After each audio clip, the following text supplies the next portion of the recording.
بسم اللہ الرحمن الرحیم۔ السلام علیکم ورحمۃ اللہ وبرکاتہ۔ مکین مدینہ اور نجف کے ویورز، آئی ہوپ کہ آپ بالکل ٹھیک ٹھاک ہوں گے اور انشاءاللہ اللہ کی شکر گزاری میں بھی مشغول ہوں گے اور میرے یہ خوبصورت ولاگس کو بھی دیکھ رہے ہوں گے۔ اور ویورز، آج کا ولاگ بھی بہت زیادہ اسپیشل ہے کیونکہ آج میں آپ کے ساتھ شیئر کروں گی مولا کے حرم کی تاریخ کہ مولا کا حرم کب سب سے پہلے بنا، کس نے بنایا، اور مولا کی قبر مبارک جو ہے وہ کس زمانے میں ظاہر ہوئی اور مخفی کیوں ہوئی،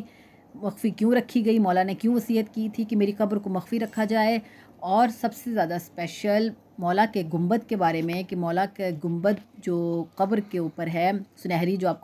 کی اسکرینز پر نظر آ رہا ہے،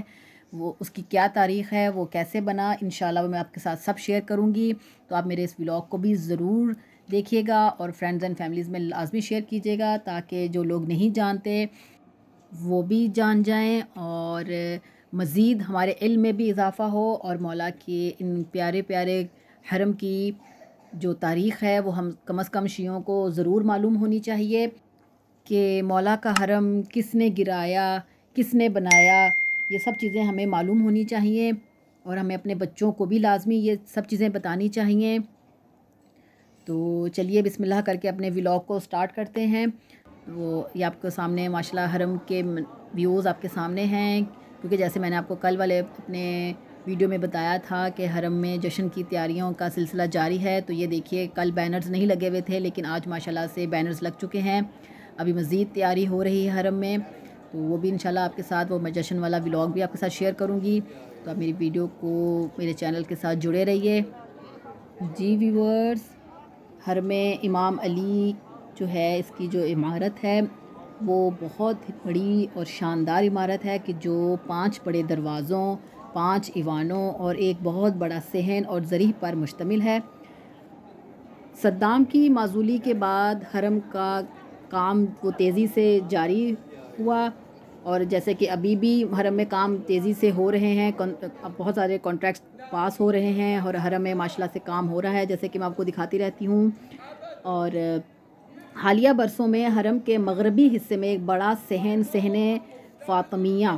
صحن حضرت فاطمہ سلام اللہ علیہ کے نام سے زیر تعمیر ہے۔ اس کا کچھ حصہ بن چکا ہے اور کچھ حصہ بن رہا ہے، اس پر بھی میں انشاءاللہ ولاگ بناؤں گی، وہ بھی انشاءاللہ اس کی بھی آپ کو لازمی زیارت کرواؤں گی، کیونکہ مجھے بہت سارے ڈی ایمز آتے ہیں کہ ہمیں صحن فاطمیہ کی زیارت کروائی جائے، تو انشاءاللہ میں وہ بھی آپ کو کرواؤں گی۔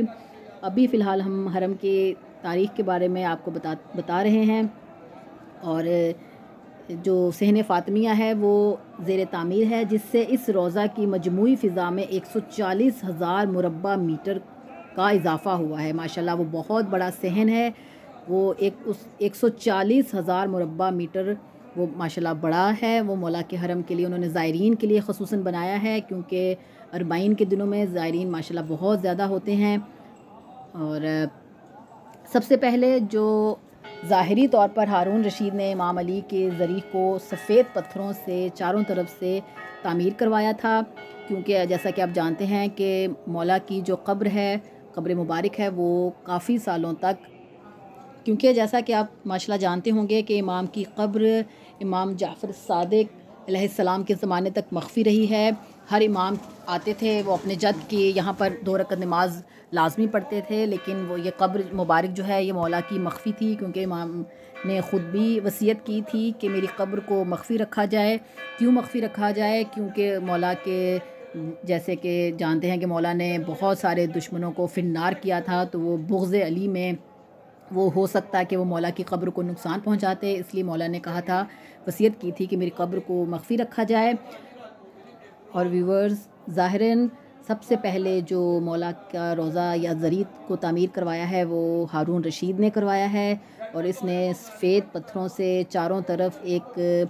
دیوار بنوائی تھی، ایک 4 دیواری بنائی تھی، اور اس نے حکم دیا تھا کہ آپ کی قبر کے اوپر سرخ گلوں کی ایک چادر بچھائی جائے اور زریح پر سبز ہبرا کی چادر چڑھائی جائے۔ اور متوکل عباسی نے 247 ہجری میں اس نے امام حسین کے روضے کو مسمار کرا دیا تھا۔ اسی طرح اس نے نجف میں موجود عمارت جو ہارون رشید نے بنائی تھی اس کو بھی اس نے گرا دیا تھا، نابود کرا دیا تھا۔ اور پھر اس کو 287 ہجری میں دوبارہ سے قبر کو تعمیر کرایا گیا اور اس میں قبہ، دیوار اور 4 دیواری تعمیر کرائی گئی جس میں 70 طاق تھے۔ یہ 287 میں تعمیر کروائی گئی۔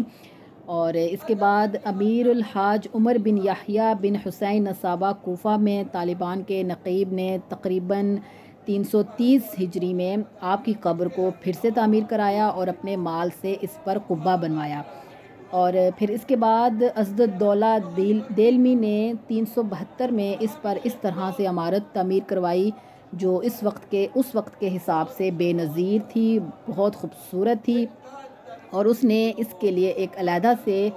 ایکسپنس رکھا اور علیحدہ سے موقوفات قرار دیے کہ جس پر جو بھی خرچہ آئے مولا کے وہ اس قبے پر لگایا جائے۔ اور یہ عمارت 753 تک باقی رہی، یعنی 753 تک یہ باقی رہی، اور پھر اس کے بعد یہ اس عمارت کو آگ لگنے کی وجہ سے یہ تخریب ہو گئی یا گر گئی یا خراب ہو گئی۔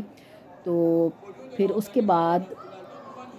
امیر المومنین کے کہتے ہیں کہ اس تخریب کاری میں یا آتش سوزی میں اس کے بعد امام امیر المومنین کے ہاتھ کا لکھا ہوا جو قرآن تھا وہ 3 جلدوں میں تھا، وہ بھی جل گیا تھا۔ اس عمارت کی تعمیر و مرمت میں اسد الدولہ کے علاوہ آل بویہ کے تمام حکام اور وزراء، حمدانیہ اور بعض عباسی بھی شریک رہ چکے تھے۔ اور ویورز، اس کے بعد ماشاءاللہ سے 760 میں تجدید ہوئی، دوبارہ سے اس کی بیس رکھی گئی، اس کو بنایا گیا، لیکن اس میں کسی خاص شخص کا یا خاص کسی حکومت کا نام نہیں ہے، تو اس لیے پتہ نہیں ہے، اتنا کنفرم نہیں ہے کہ یہ کس بادشاہ کے دور میں یہ بنائی گئی تھی دوبارہ سے۔ اور لاسٹ بادشاہ جو نادر شاہ تھا اس نے اس حرم کے گنبد کو، ایوان کو اور 2 مینار جو آپ کو نظر آ رہے ہیں ان کا کام کروایا تھا۔ اس نے 1438 میں یعنی 1438 میں ہجری میں اس نے یہ نئے گنبد اور نئے میناروں کی جو ہے وہ کام کروایا تھا اور اس کی رونمائی کی گئی تھی 1438 میں۔ تو یہ دیکھ رہے ہیں کس قدر خوبصورت یہ حرم کے مینار جو آپ کو ابھی سامنے نظر آ رہے ہیں، یہ نادر شاہ نے بنائے تھے یا اس نے بنوائے تھے، یہ اس وقت کے ہیں نقشہ۔ اور یہ 2 مینار یہ جو آپ کو نظر آ رہے ہیں، اور سنہری گنبد کے بارے میں بتاتی ہوں کہ یہ جو آپ کو گنبد سنہری نظر آ رہا ہے یہ بالکل مولا کے قبر کے اوپر بنا ہوا ہے، اور اس میں 7777 خالص سونے کا بنا ہوا ہے، اس میں خالص سونے کی اینٹیں لگی ہوئی ہیں۔ ماشاءاللہ یہ بالکل حرم کے قبر مبارک کے اوپر ہے، اور ماشاءاللہ سے یہ بھی آپ جانتے ہوں گے کہ مولا کی قبر میں ماشاءاللہ سے حضرت آدم اور جناب نوح نبی اللہ جو ہیں ان کی قبر ہے، وہ دونوں بھی یہیں مولا کے جوار میں دفن ہیں، اور یہ ان کی خوش قسمتی ہے کہ وہ ماشاءاللہ مولا کے جوار میں دفن ہے۔ اور یہ جو مینار آپ کو نظر آ رہے ہیں آپ کے سامنے آپ کی سکرینز پر نظر آ رہے ہیں، یہ 2 مینار ہیں اور 35 میٹر یہ اونچے یہ مینار ہیں، سونے کے بنے ہوئے ہیں یہ بھی، اور ان پر 40,000 سونے کی ٹائلز لگی ہوئی ہیں، سونے کی اینٹیں لگی ہوئی ہیں۔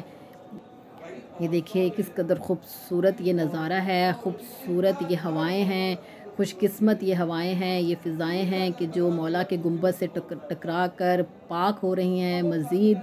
اپنے آپ میں علم اور نور سمیٹ رہی ہیں، اور ماشاءاللہ سے جو لوگ یہاں موجود ہیں وہ بھی ان سے بھی زیادہ خوش قسمت ہیں کہ جو مولا کے حرم میں آ کر خود مولا کو سلام پیش کر رہے ہیں، مولا کی زیارت کر رہے ہیں۔ ہم بھی آپ کی نیابت میں موجود ہیں یہاں۔ تو جیسا کہ میں نے آپ کو بتایا، آپ کو انشاءاللہ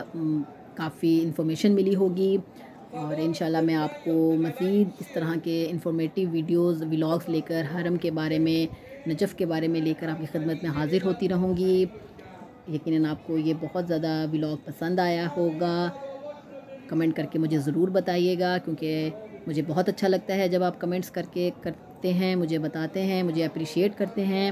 اور آخر میں ہم مولا سے دعا کرتے ہیں کہ جو لوگ یا جو مومنات مجھے کمنٹ باکس میں اپنا نام لکھ کر دعاؤں کا کہتے ہیں، ان سب کے نام بنام میں مولا کی خدمت میں ان کی دعائیں پیش کرتی ہوں، کیونکہ بہت سارے نام ہوتے ہیں، میں ہر کسی کا نام ایک دم ایک ساتھ لینا ممکن نہیں ہے، تو میں مولا سب جانتے ہیں، مولا کو پتہ ہے، تو ہم ان کے سامنے مولا کے سامنے ان سب مومنات کی حاجات کو رکھتے ہیں اور دعا کرتے ہیں کہ مولا جو تنگ دست ہیں ان کی تنگ دستی کو دور کیجیے اپنے اس پاک و خوبصورت مطہر حرم کے صدقے میں، اور جو بے اولاد ہیں ان کو اولاد نرینہ اسی سال عطا کیجیے مولا۔ مجھے بہت سارے لوگ کہتے ہیں، میں ان سب کے لیے دعا کرتی ہوں، اور جو بے گھر ہیں ان کو مولا اپنے گھر کے صدقے میں ایک شاندار دنیا و آخرت میں گھر عطا کیجیے، آمین ثم آمین۔ اور ویورز، آپ بھی میری فیملی کو، اسپیشلی میرے پیرنٹس کو لازمی اپنی دعاؤں میں شامل رکھا کیجیے، کیونکہ ماں باپ کی دعائیں انسان کے لیے سب سے بڑا ذریعہ ہوتی ہیں، ایک ایسٹ ہوتی ہیں، تو آپ میرے پیرنٹس کو لازمی اپنی دعاؤں میں شامل کیجیے گا، خصوصی طور پر نماز شب میں۔ اور مجھے دیجیے اجازت، انشاءاللہ نیکسٹ آپ سے اسی طرح نئے انفارمیٹیو ولاگ کے ساتھ ملاقات ہوگی۔ اللہ حافظ، اللہ نگہبان۔